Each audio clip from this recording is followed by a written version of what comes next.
Cornbread and the city of Philadelphia have nothing in the world to do with the NYC writers movement. They also have nothing to do with the origin story of hip hop. We are now going to watch a clip from Cornbread, the Philadelphia graffiti writer. In this clip, Cornbread will say that they were rapping and b-boying in Philadelphia during the first wave of the hip hop revolution. He claims that he is the first element of hip hop. Bottom line is Philadelphia has nothing to do with hip hop at its origin points. What you are about to hear Cornbread say in this clip is absolutely insane.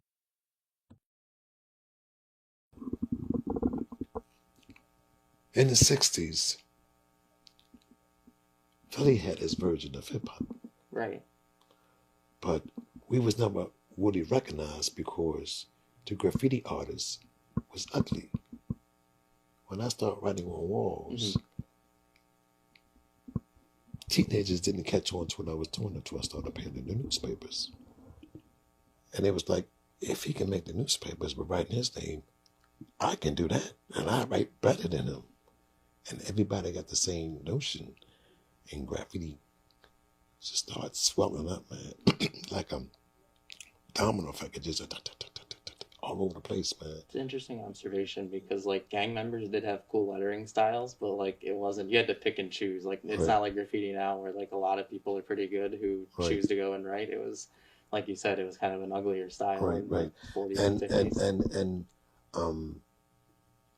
wasn't no investor going to invest in no culture that has a lot of vandalism. Yeah.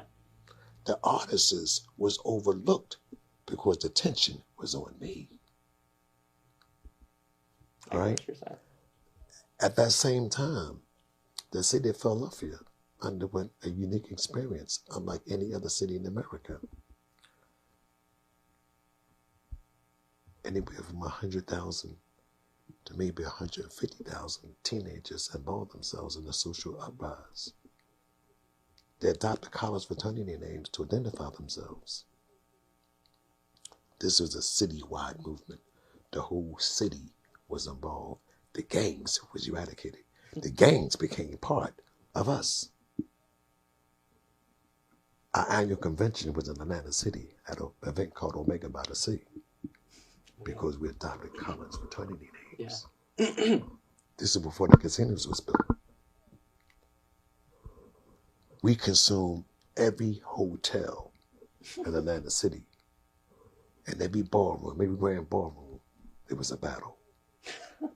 A music battle or? Music battle, dance battle, dress battle. That's crazy. That was the first wave of the hip-hop revolution. And this was the 60s you were talking about? Yes. New York don't know nothing about that. That's wild. Yeah, at that time, at the same time, New York was undergoing a drug heroin epidemic because the heroin that came from Vietnam was brought back over here, strung all the barrels out. Yeah. Do you know about that?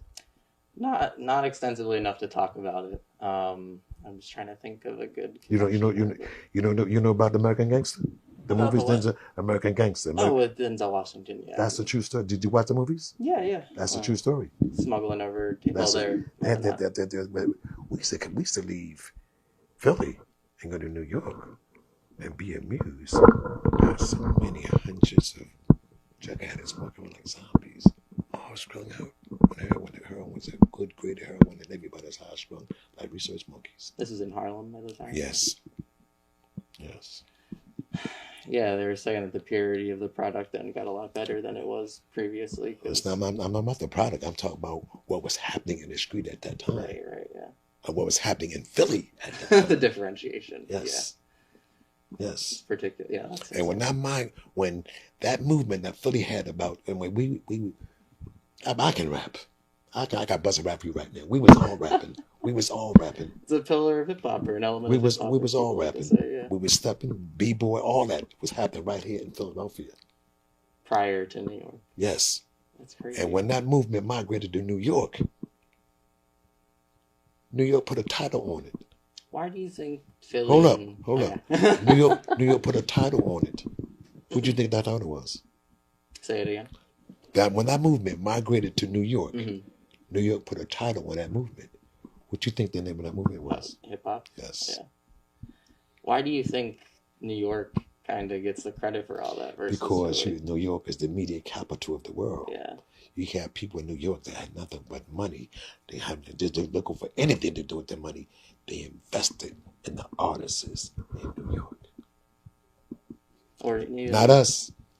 Of course, it was by the guys. The artists here was overlooked because I got all the attention. yeah. It's just crazy because it still happens with New York and Philadelphia with music, with like art, all kinds of stuff, and it's such an interesting.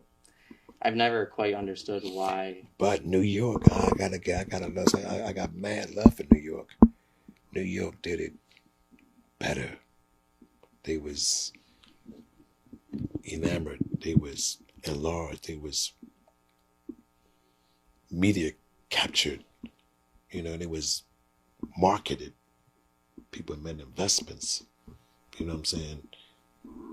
It made those hip hop artists stars. Yeah, and yeah, like you said, everyone in Philly was overlooked. Yeah, but it didn't start there. Nobody was willing to invest the money in us. It was a different place. It's still a different place. But see, before New York got its market, I was already market. Right. Yeah. You're a very humble guy for like all the cultural relevance that what you started brings. Yes, everybody in New York City thinks Cornbread is such a humble guy. We can't agree more.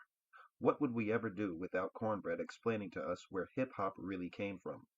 Cornbread and Philadelphia have nothing to do with the origins of hip hop culture. There are several lies that Cornbread spreads, but we are going to deal with the biggest ones today. The lie he just stated about hip hop moving up from Philadelphia is despicable. The next lie is just as low down.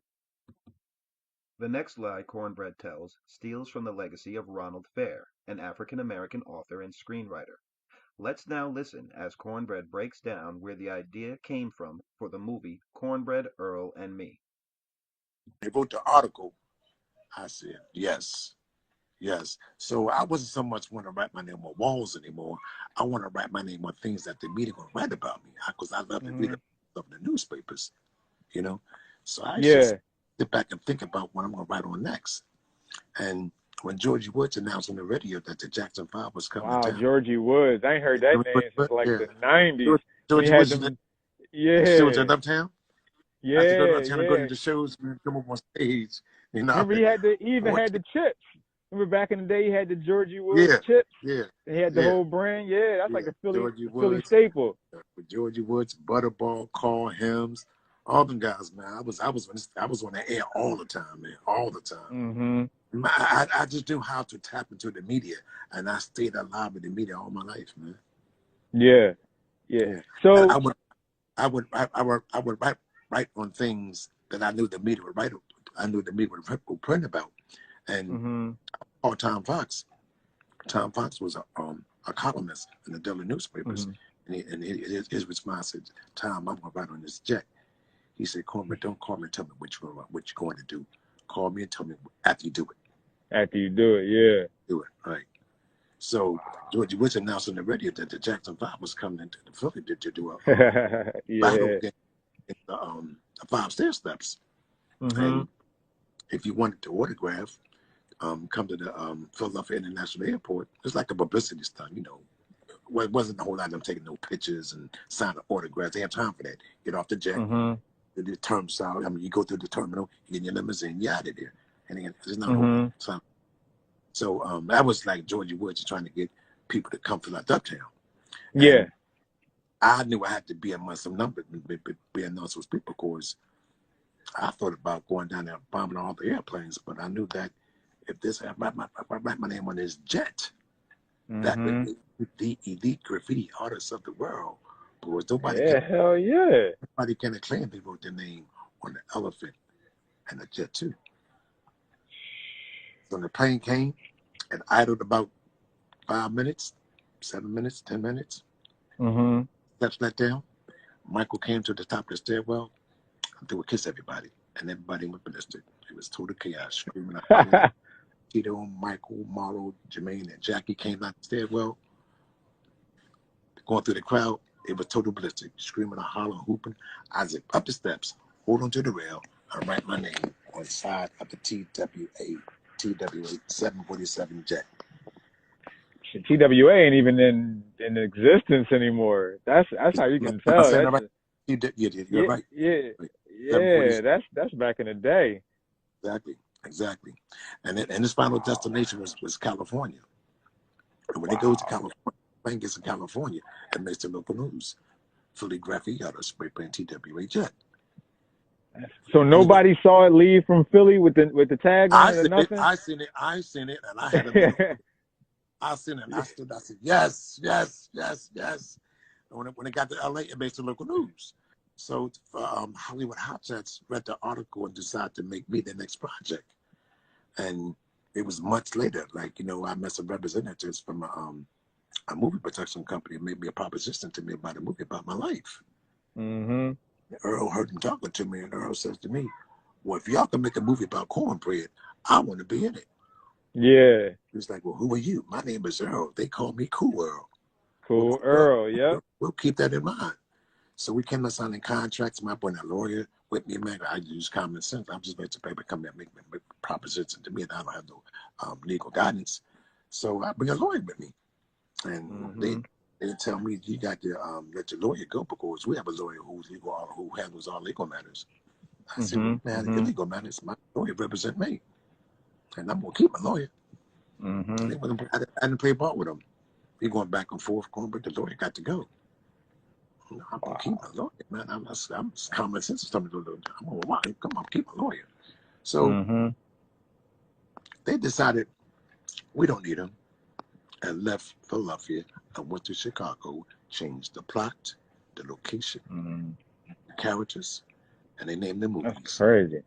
Cornbread, Earl, and me. Either one of us. Uh, Everybody thought they was going to see the movie, see about graffiti artists.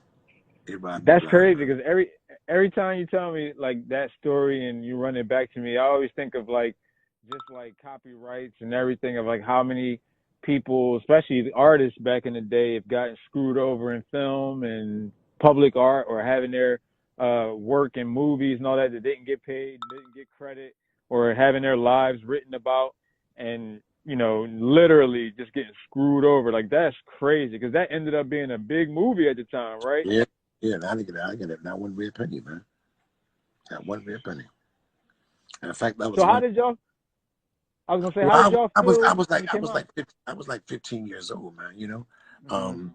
When they made the proposition, and when the movies came out, I was like, I don't think I was 18 yet because I talked to a lawyer not too long ago, and he said, Corbin, Mhm. we can get paid off their movies, and I'm thinking he talking crap. Still, That's what he told me. So I said, well, how do you think you can get paid off the movies when that movie happened? I was about 15, 16 years old, and I'm 66 today. with no He paperwork and stuff though. He said doesn't make a difference. There's the only thing that doesn't have a statute of limitation is rape, murder, and child abuse. Mhm. He said, was you 18 when the movies came out? I know in 1975, I was about 15, 16. Mhm. No. It's 1975. I was about 16. So I don't know what I don't know what year I was in 75. But if that movie's, and I don't know if they talking about when they made the proposition or when the movies came out if I was 18. If Mm. I Mm. if I was under 18, they could compensate me because there's no limitation to child abuse, rape, and murder. That's like that's interesting. I wonder if yeah, I wonder how that goes because I'm pretty sure if that's something that can be reached back into, there's a lot of people that would like to reach back into, those cases and try to, at least recoup some stuff like that. Now that we heard that elaborate tale, I just want you to know the Jackson 5 did not have a private plane. They flew commercial, and the TWA 747 jet airliner was a commercial flight. I am 100% positive he did not ride on the plane, and there definitely was no news coverage of this in LA. The craziest part of that clip was when Cornbread just gave up and said, I don't know how many years I had in 1975. Is he really trying to get out of it by saying he doesn't know how old he was in 1975? He was 22 years old and could have signed any legal document by himself. He is a horrible liar. Now let's listen to Cornbread tell us what it looked like when the plane took off in Philadelphia. My favorite part of the story is when he describes the propellers on the jet airliner. Wow. They put me in a community-based program because my mom died, my grandmom died, and they weren't trying to hurt me because what I was doing was not sinful behavior. Graffiti is not sinful behavior, right?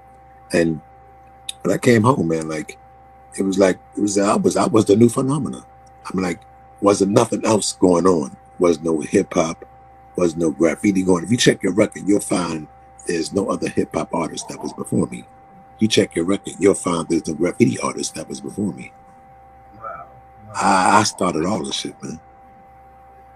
Wow. So I found very interesting that you actually did that. You went to a zoo and you tagged that elephant and got really you got famous off of that. Like Yeah. that you skyrocketed off. So after you left the police station, you went back out.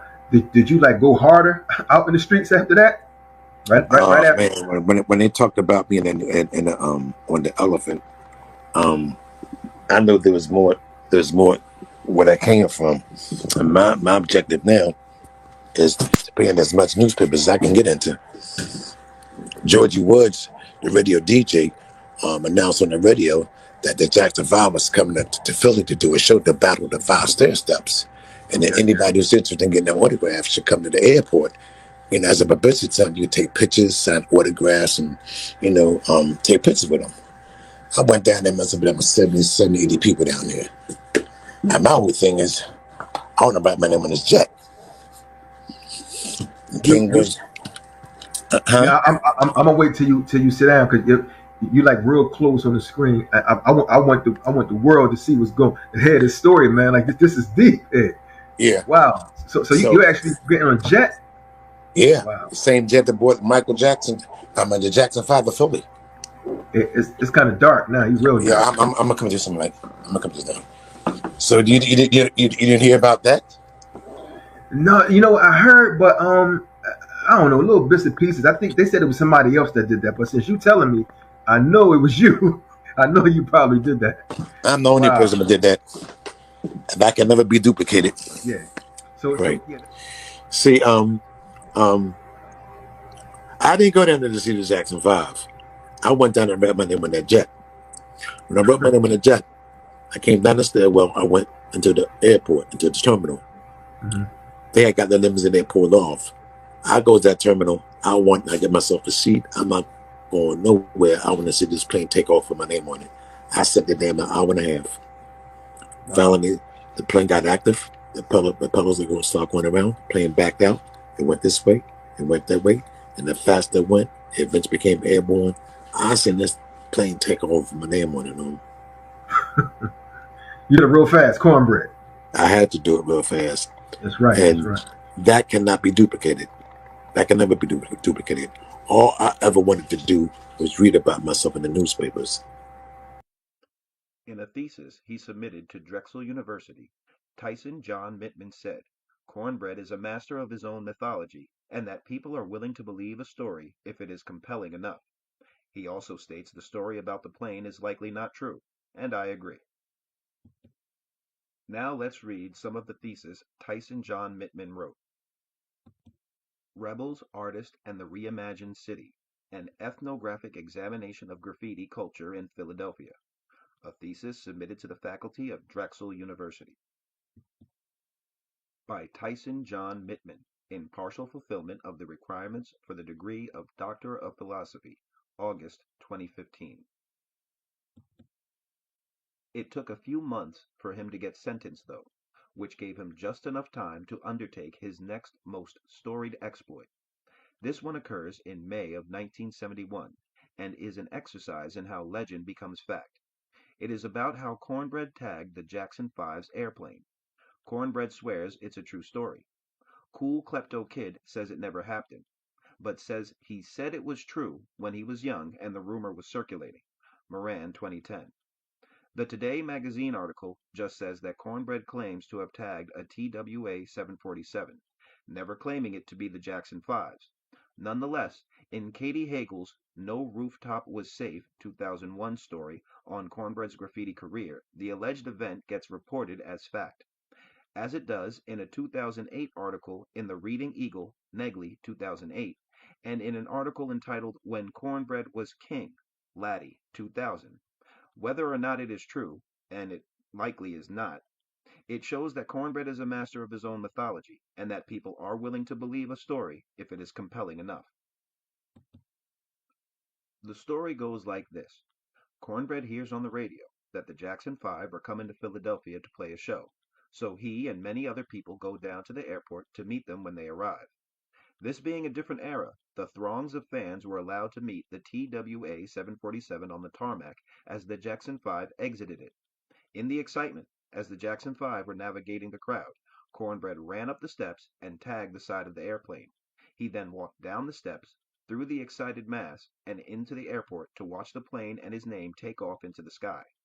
He knew that this act would get covered by the media because of how high profile the Jackson 5 were, and because, while graffiti was all over much of the city, nobody had ever tagged a plane before.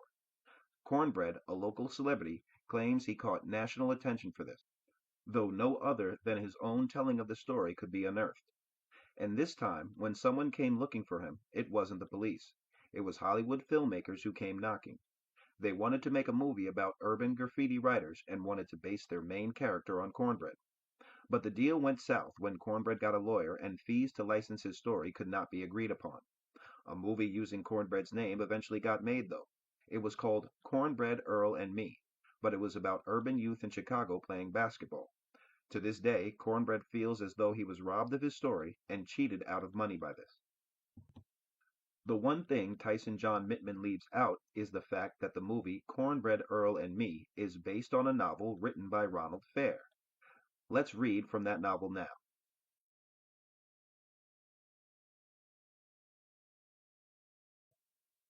Cornbread, Earl, and Me, a film based on Hog Butcher, was released in 1975.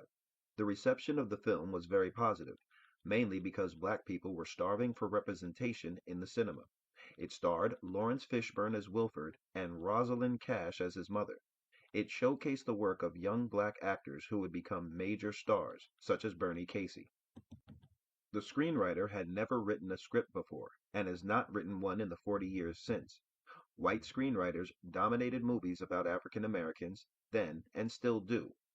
The director had a pedestrian take on the novel, just as the screenwriter did. What emerges is the brilliant work of young African American actors. It took 10 years to bring the novel to the screen. Apparently, Mr. Fair wrote 2 drafts of the screenplay, but they were rejected by the producers. The project was sold 2 times. It is instructive to compare the film to Fruitville Station 2013, which took only a year and a half for the young black director Ryan Coogler to write, direct, and bring to the screen. That summer, back in 1966, I asked Mr. Fair when he intended to leave for Europe and become an expatriate. He said, "Now." He seemed to mean he would go at the end of our meeting, though it was some years later before he actually did. I got a telephone number where he would be in Europe and tried to contact him in Switzerland without success. Mr. Fair has said that America rejected its black screenwriters. Today he lives in Finland and is a sculptor. January 15th, 2014.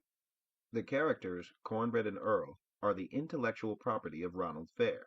The publication date of Hog Butcher is 1966.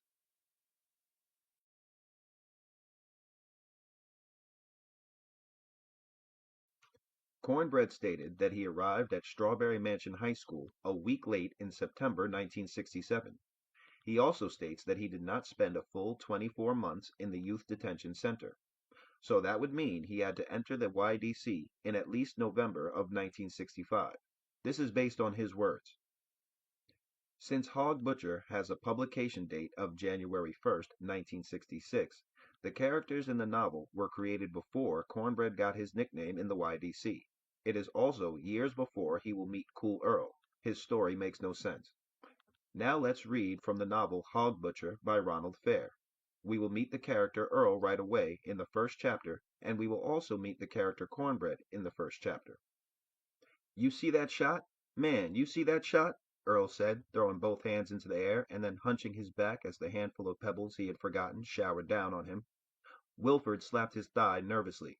Sure I saw it, he said. Ain't I told you already he was going to do that jump shot? And with both hands, too, a two-handed jump shot, and can't nobody stop it either. Yeah, I know. You've been saying he was going to do it all day. But they've been playing since real early. I mean real early this morning.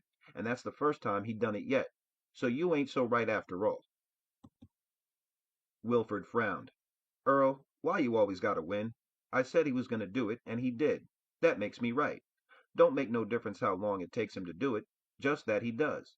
And if that don't make me right this time, then that means ain't nobody ever gonna be right but you. This time I'm right. He did it just like I said he was. And that makes me right. Me.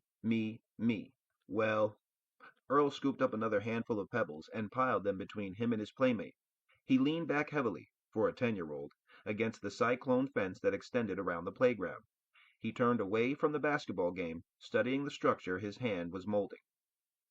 Their attention was drawn to Cornbread, who had dribbled around one man and then another, and stopped with his back to the basket, as if he were playing on a full court and had just been passed the ball in the pivot spot by the guard. He faked a pass to his right, threw his head and shoulders quickly to the left, then sprang powerfully into the air and turned like a dancer and let go a high arching shot above the outstretched hands of the defender. 2 points, Cornbread said as the ball sank through the hoop. Wilford and Earl sprang to their feet, jumping and shouting and slapping each other on the back as if they had just won the state championship. They watched Cornbread as the older boys crowded around him, offering compliments, and they listened as he jokingly passed the miraculous shot off as luck. Look, Cornbread said, if you were 6'8", you could do it too. I am 6'8", a younger boy said, and I can't do it. Well, then you'll do it next season, when you get some more experience. All it takes is practice, if you got the talent. And man, you got the talent. They were warmed by his words. He was their inspiration, their God who never disappointed them. And if they had thought it manly, they would have let go and cried, with delight at being in his presence. Perhaps someday they would grow up to be as good as, or even better than the giants they worship now. But that was a long time off, and the present had to be devoted to storing up impressions of what they would ultimately try to be like. The nickname Cornbread had been given to Nathaniel Hamilton long before he himself was 10. Ronald Fair struggled for 10 years to turn his novel into a screenplay. He stated that America did not appreciate their black screenwriters. He also walked the walk and left the United States of America. He spent his remaining years in Europe. Ronald Fair is no longer with us. He passed away in February of 2018. Since then, I have heard Cornbread state he is owed money because the movie Cornbread, Earl, and Me is based on his life. When Cornbread makes these statements, it is criminal libel. I feel like I am the only one who has paid attention to the opening credits to the movie Cornbread, Earl, and Me. Let's all take a look where Ronald Fair is mentioned in the opening credits.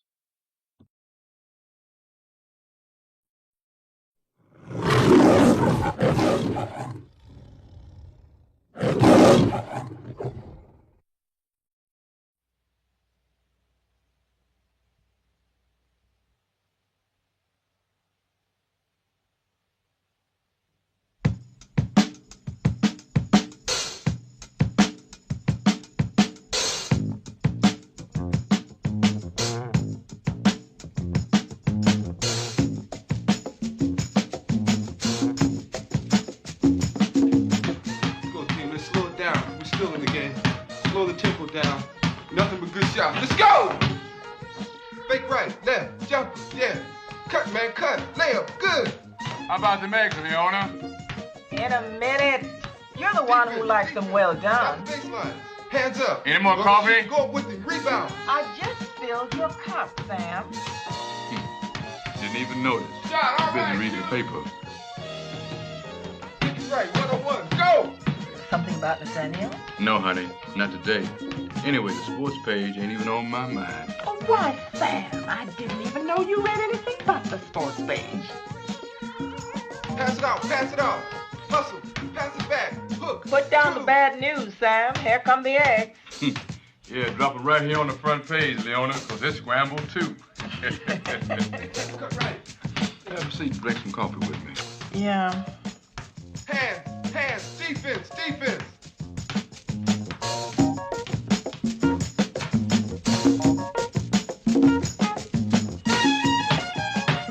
Pass it back. Damn. Let it go, man. I'm gonna miss that boy. I'll tell you one thing. It's gonna be a lot of late sleeping downstairs without that ball bumping on the floor. Yeah, I bet you can hear Sarah snoring. Can't let him get the ball. Go behind my back. You're not getting this ball, man.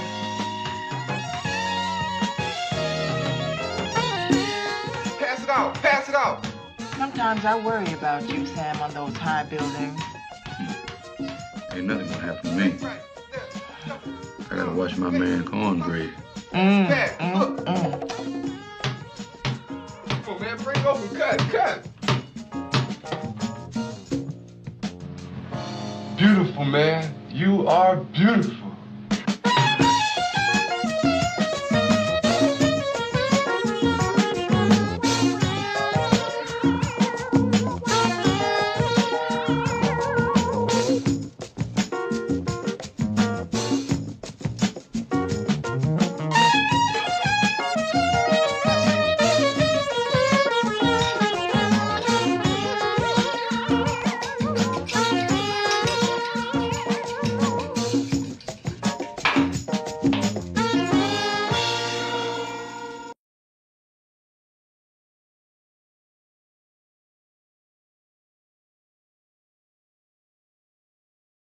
So not only are Cornbread stories fantastic, they also hold no truths.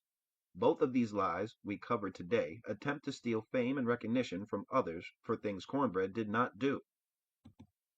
Cornbread has this imaginary migration pattern, which he mentions when speaking about hip hop or graffiti. I don't know where he gets his theory of hip hop or graffiti migrating from Philadelphia to New York. In this final section, we are going to provide proof that New York City had a writers' movement before Philadelphia. The research to the following study was done from January to June of 1967. The 14-year-old named Johnny Rodriguez was the first graffiti writer of the 1960s to be documented in a national publication. His graffiti tag name was Bolita as Johnny Cool.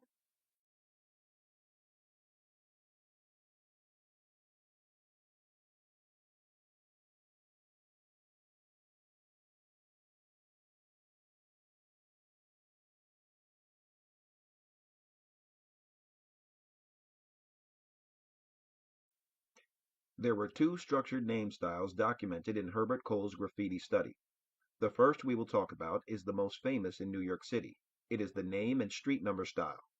This style is documented in photographs as far back as 1961 in East Harlem. The second structured name style is the Manhattan movie credit style. This style is documented in photographs as far back as 1963 in East Harlem. Clyde as Cool is an example of this style, and this is the tag name that DJ Kool Herc chose in 1970. The style he chose came out of East Harlem. The photos you are about to see predate anything coming out of Philadelphia. Bolita as Johnny Cool stated in 1967 that he had been writing his name on walls for at least 5 years. Bolita as Johnny Cool and his friends did not just write their names on their own blocks. They also didn't write these names as part of a gang. He comes from a wave of teenagers that went out to write their names on as many blocks in Manhattan as they could.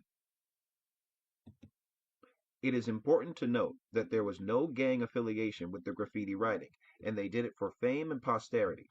These teenagers were doing this before Julio 204. Taki 183 always says, Julio and I were not the first ones to start this. There were guys before us.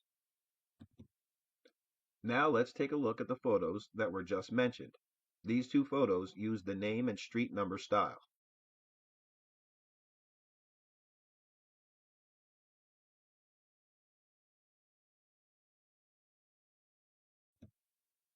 The Herbert Cole study titled Names, Graffiti, and Culture was published in the April 1969 issue of the Urban Review. The research for the study was done from January to June 1967. Cornbread was in the YDC during all of this, so there is no way Philadelphia had a graffiti scene first. The horrible job done by the reporters of the Philadelphia newspapers helped lead to the confusion that Philadelphia might have had a graffiti writers movement first. When it was falsely reported that Cornbread was murdered, it was real amateur journalism because they could have just checked the name and address to confirm. That simple fact check would have saved a lot of confusion, but that was nothing compared to the Sandy Padway article. On May 2, 1971, the Philadelphia Inquirer magazine ran a story written by Sandy Padway titled The Aerosol Autographers, Why They Do It. When it came to addressing why they do it, Sandy Padway had nothing original to say and quoted the seminal work done by Herbert Cole on name-based graffiti. Almost half of Sandy Padway's article is quoted from Names, Graffiti, and Culture by Herbert Cole. The funny thing is Sandy Padway does not mention Bolita as Johnny Cool being the first graffiti writer documented already. Johnny Rodriguez was writing his tag name everywhere he could.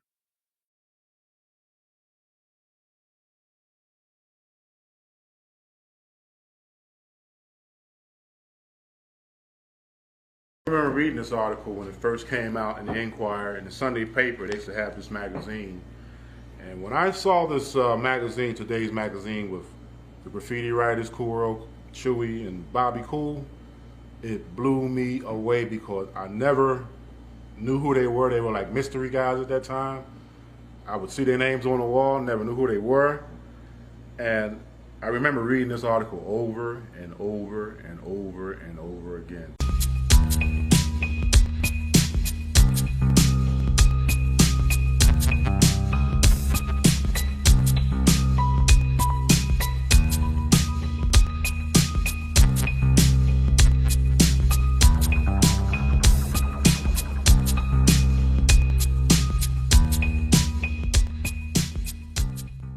It seems to be a new language, another mystery confronting us about a city existence already complex and confusing.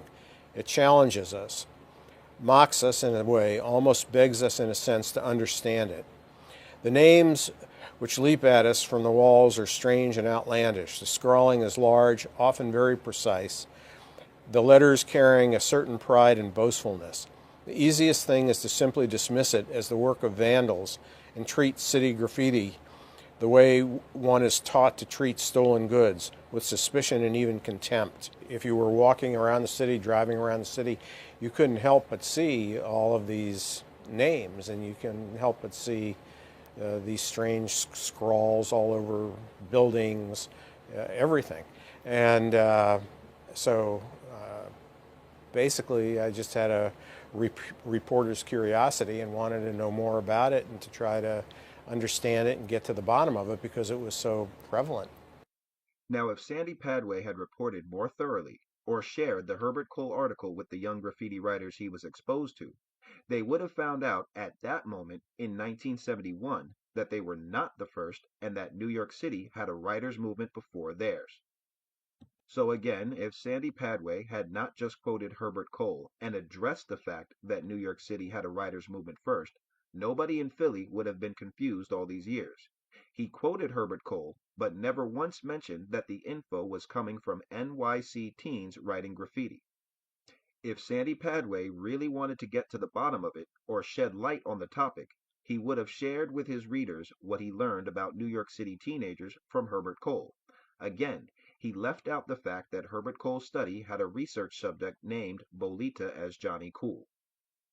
The entire world knows that New York City teenagers use names and street numbers to communicate on walls. Herbert Cole is reporting on this activity in New York City long before there is any sign of a movement in Philadelphia. Sandy Padway could have made this clear in 1971. But now that all the proof has been presented, there is no need for any competition between New York City and Philadelphia. These are the clips that I used.